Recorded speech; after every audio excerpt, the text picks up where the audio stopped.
بسم اللہ الرحمن الرحیم۔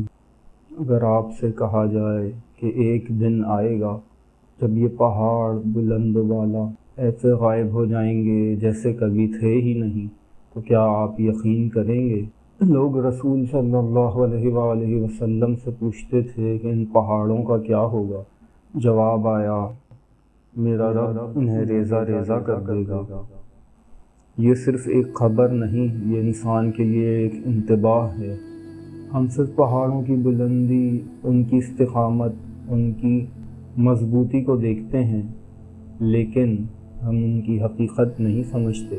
یہ پہاڑ زمین کو تھامے ہوئے ہیں جس طرح میخیں خیمے کو تھامتی ہیں۔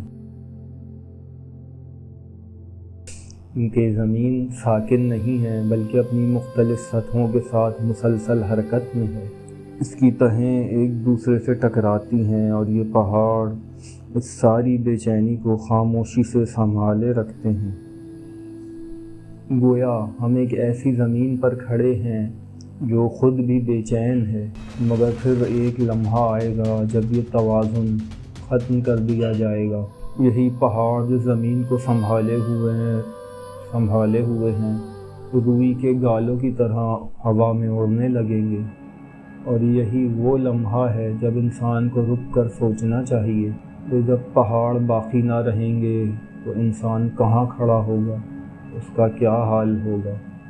جو چیز سب سے زیادہ مضبوط تھی جب وہ نہ رہی تو انسان کا کیا ہوگا؟ یہ کس بات پر غرور کرتا ہے؟ اپنی طاقت، اپنی عقل، اپنی عزت، اپنی دولت۔ جب پہاڑ ختم ہو جائیں گے تو زمین کہاں پرسکون رہے گی؟ پھر انسان کا کیا حال ہوگا؟